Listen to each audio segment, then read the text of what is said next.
여러분 반가워요. 오늘은 동네 탐험 시 지켜야 할 안전 규칙에 대해서 알아볼 겁니다.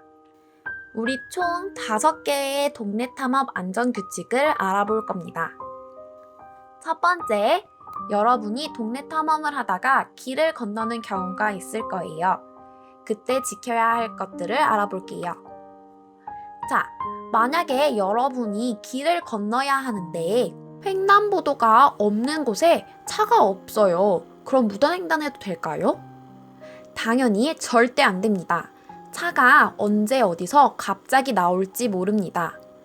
횡단보도에 신호등이 있는 경우 신호를 꼭 지키면서 건너고, 만약에 신호등이 없다면 좌우, 그러니까 왼쪽, 오른쪽에 차가 오는지 꼭 살펴보고 건너야 합니다.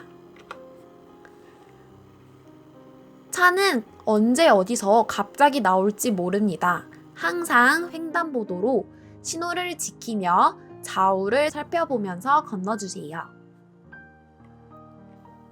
두 번째, 이제 동네 탐험을 위해 길을 걷고 있습니다. 그러다가 주차장 앞에 가게 되었어요. 길을 걷다가 보면 노란색 부분에 있는 것처럼 출차 주의라는 글씨가 보이는 경우가 있습니다. 출차 주의라는 것은 차가 나올 수 있으니 조심하라는 뜻입니다. 이 표시가 있다는 건 주차장이라는 뜻입니다. 그렇기 때문에 갑자기 차가 나올 수 있어요. 꼭 차가 나오는지 확인 후에 빠르게 지나가야 합니다. 만약에 차가 나오고 있다면 잠깐 멈추고 기다리고, 만약에 차가 나오지 않는 것을 확인하였다면 그때는 빠르게 지나가 주세요.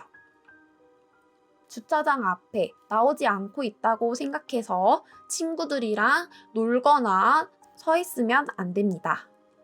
세 번째, 이제 길을 또 걷고 있는데 공사장 표시가 보입니다. 만약에 그림에 나오는 것처럼 공사 중이라는 표시가 보인다면 최대한 멀리 떨어져서 빠르고 안전하게 지나가야 합니다.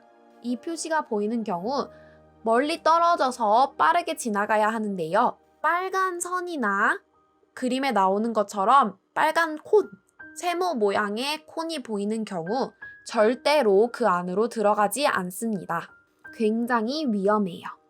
네 번째, 여러분 학교 앞에 있는 부흥공원 놀이기구 안전입니다. 자, 놀이터를 가보게 되면 미끄럼틀 같은 놀이기구 위에 스탑이라는 표시가 이렇게 있다면 절대로 그 위에 올라가서는 안 됩니다. 또한 비가 오는 날에는 놀이기구가 굉장히 미끄러울 수가 있어요. 그렇기 때문에 웬만하면 사용을 하지 않습니다. 다섯 번째, 낯선 사람이 따라오면 어떻게 해야 될까요? 만약에 낯선 사람이 따라오면 첫째, 사진에 나와 있는 것처럼 빠르게 여러분 집 주변에 있는 아동 안전 지킴이 집으로 들어가 주세요. 만약에 이 표시가 있는 곳을 발견하기 어렵다 싶으면 가까운 곳의 약국, 편의점 등으로 빠르게 들어가서 피합니다. 위급할 때는 도와주세요 라고 큰 소리로 외칩니다.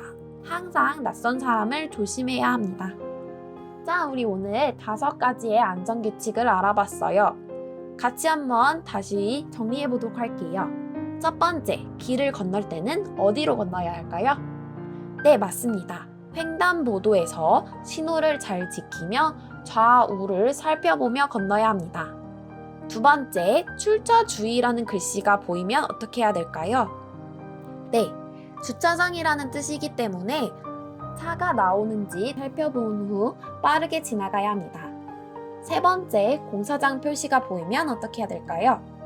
네, 공사장 표시가 보이면 위험하기 때문에 최대한 멀리 떨어져서 빠르고 안전하게 지나가야 합니다. 그리고 절대 선이나 콘 안으로 들어가서는 안 됩니다. 네 번째, 부흥공원의 놀이기구. 놀이기구에서는 절대로 스탑 표시 있는 위에 올라가서는 안 되며, 비가 오는 경우 웬만하면 놀이기구가 미끄러우니 놀지 않습니다. 다섯 번째, 낯선 사람이 나타나면 어떻게 해야 될까요? 네, 근처에 보이는 아동안전지킴이 집에 들어가거나 가까운 편의점, 마트 등에 들어가시면 됩니다. 만약에 급한 경우에는 도와주세요라고 크게 외치면 됩니다. 동네 탐험 시 지켜야 할 안전규칙 5가지 잘 익혔나요? 이제 동네 탐험을 할 준비가 된 것 같아요. 모두들 열심히 들어줘서 고마워요. 오늘은 여기까지입니다.